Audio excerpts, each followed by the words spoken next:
Hey folks, how are you? Michael, how you doing? Michael Beals, can you hear me? How's my Yes, rabbi? my favorite president. Oh, I tell you what, you all think I'm kidding. That's my rabbi. My mom is really happy. So is mine from up in heaven. Thank you, Mr. President. Thank you, Rabbi All Beals. right. Good afternoon, everybody, and thank you so much for joining us. My name is Hanan Weissman, and I have the distinct zechut, the merit to serve as the White House liaison with the American Jewish community.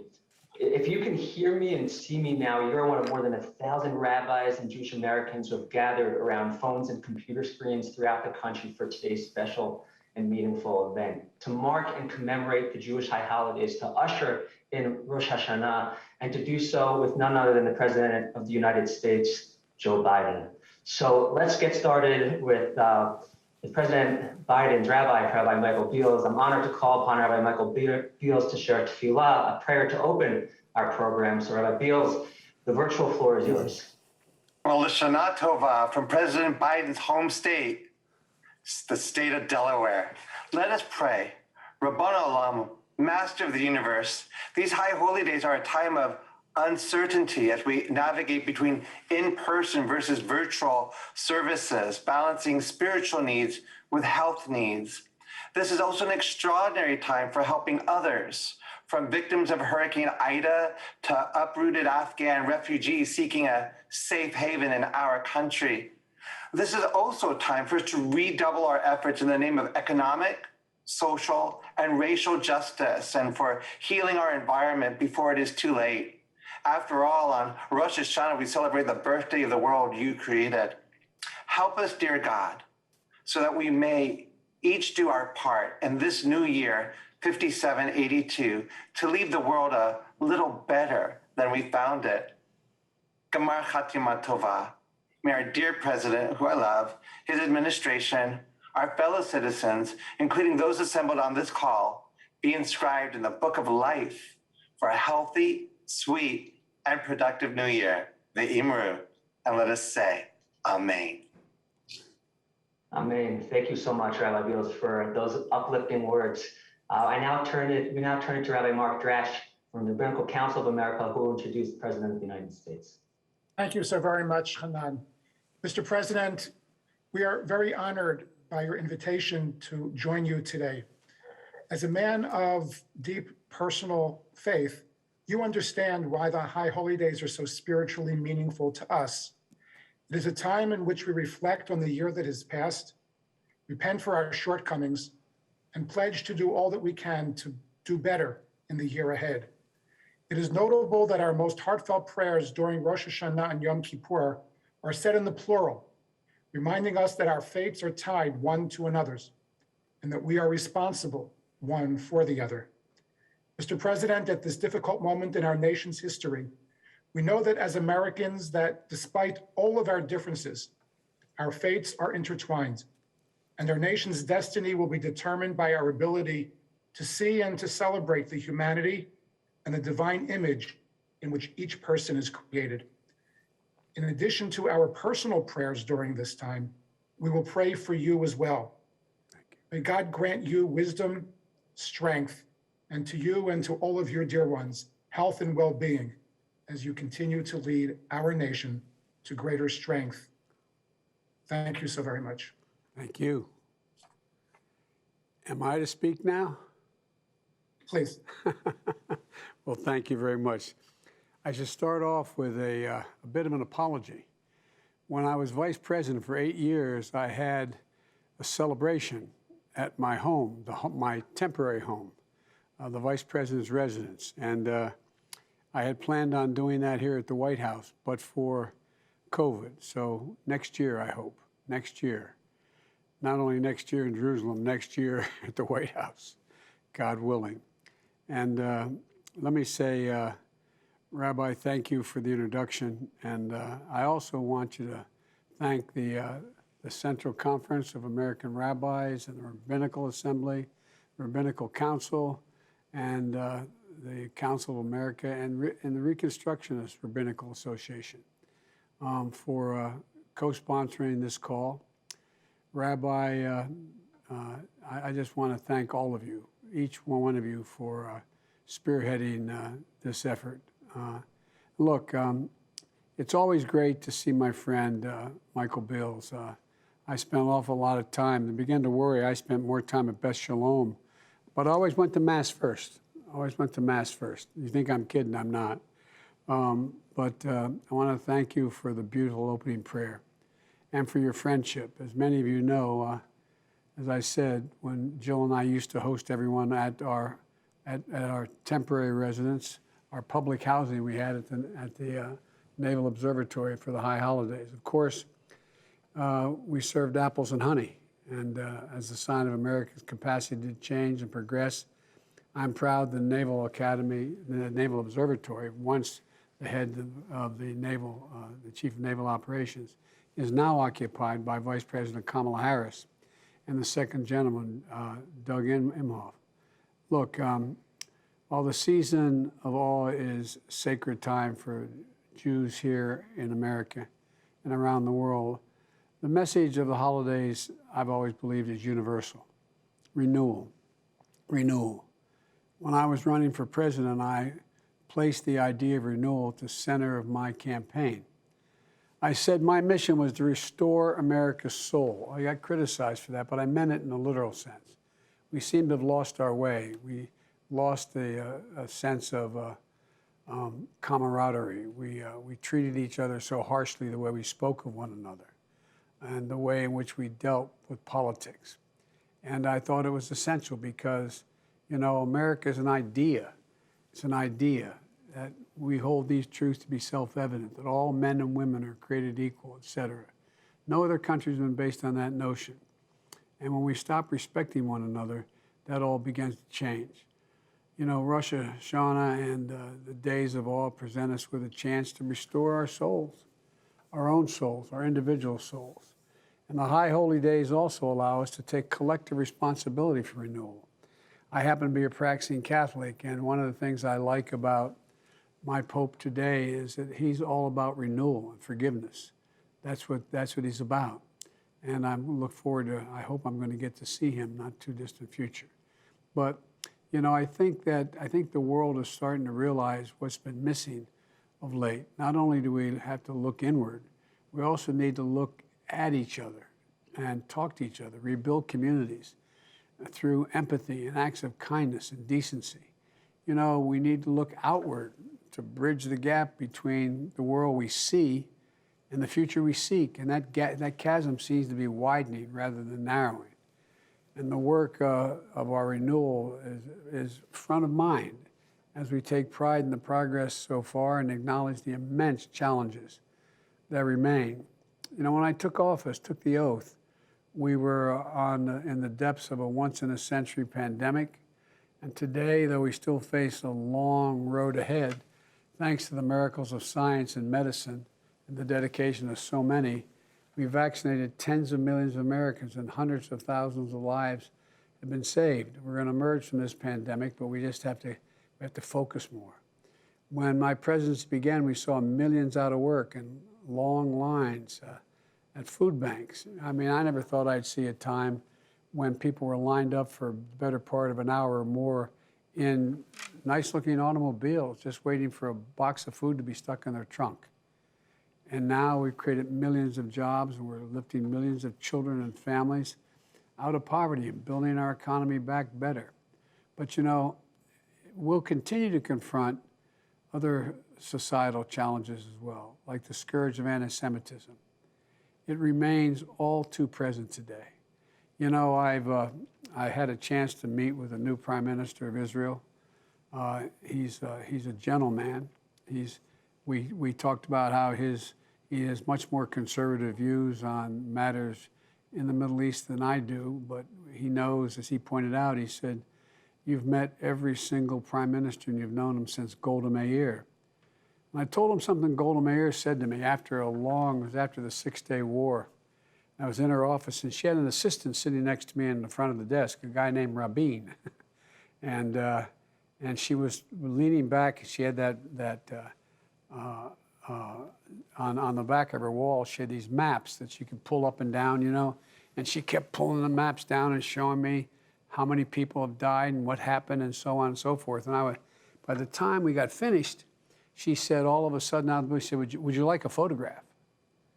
And I looked at her and I said, well, sure, Madam Prime Minister. And she knew I had been a bit of a student of Israel. And I was raised by a righteous Christian, a father who made sure that we had dinner where we incidentally ate and we talked.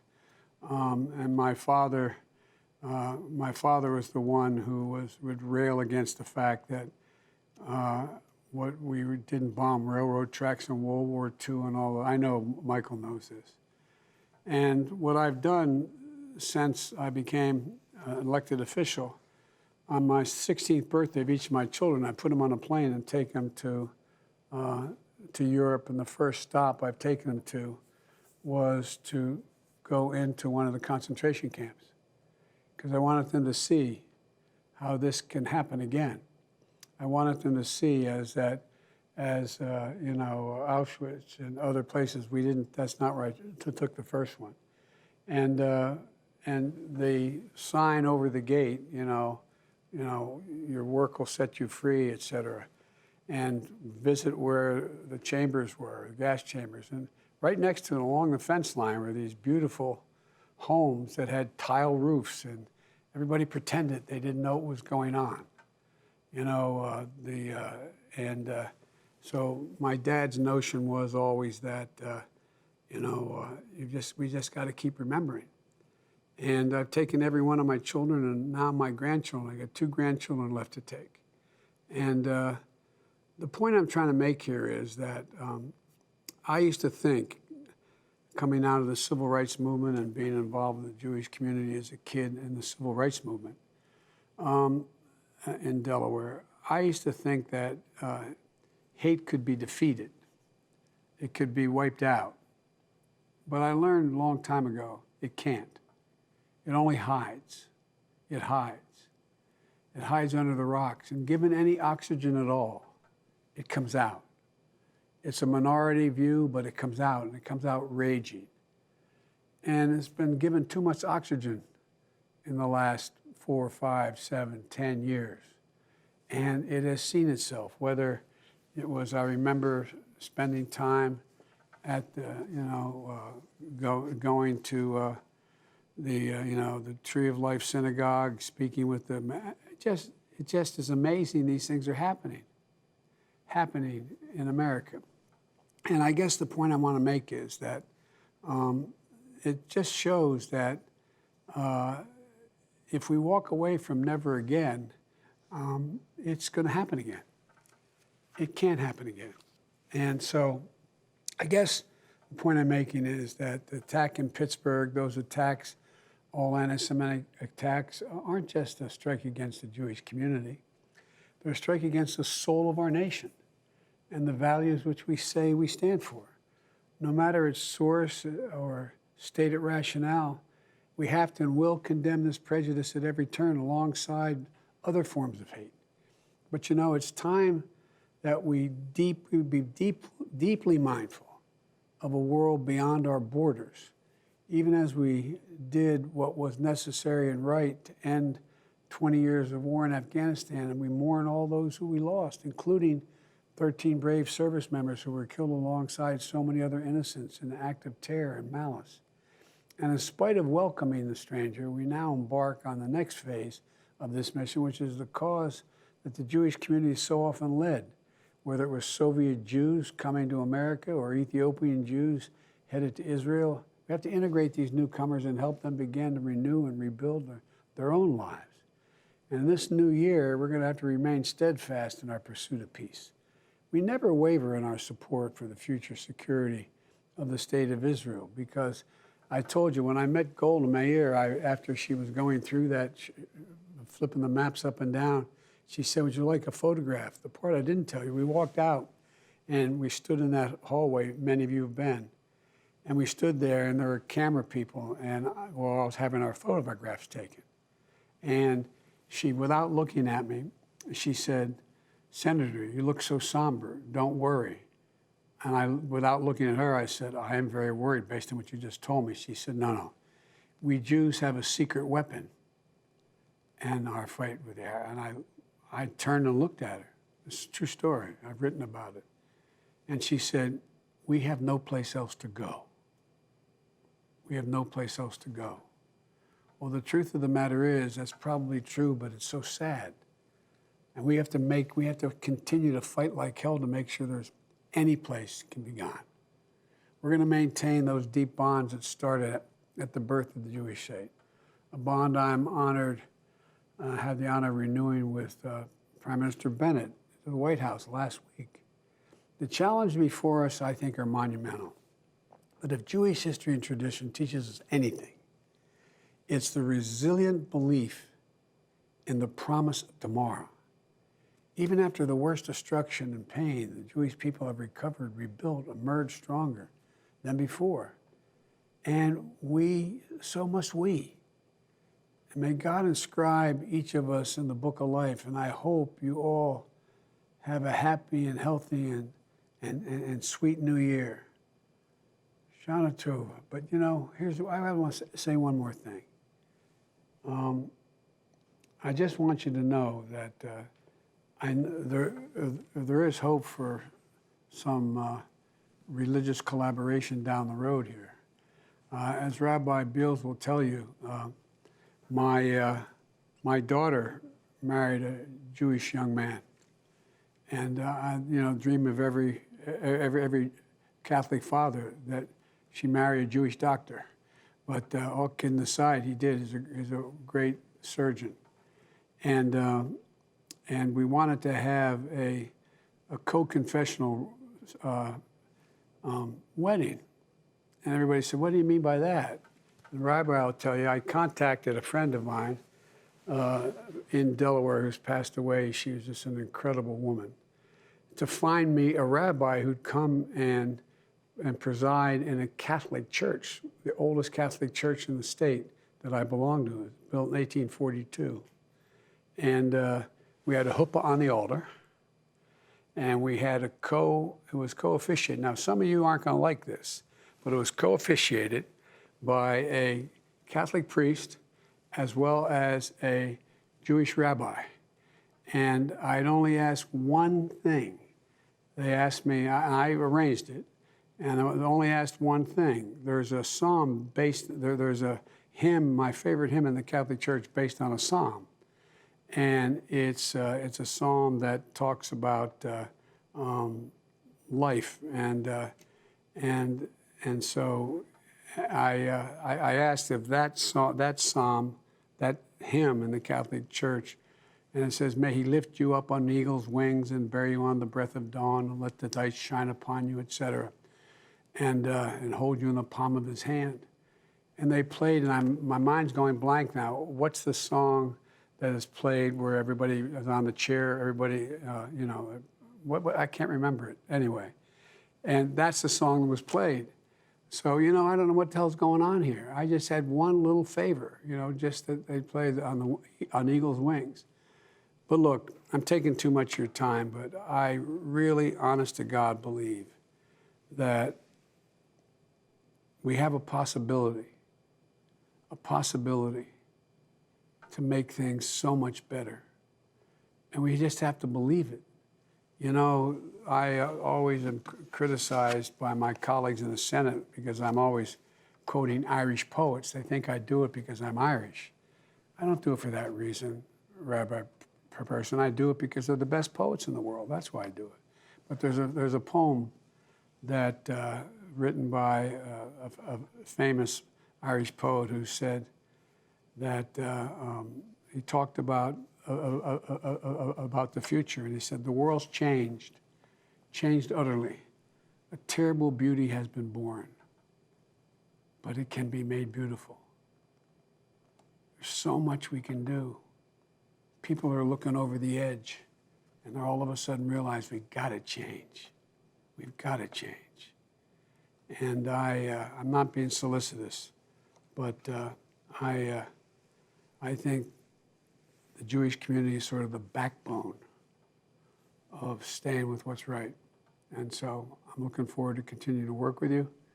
And again, happy holidays.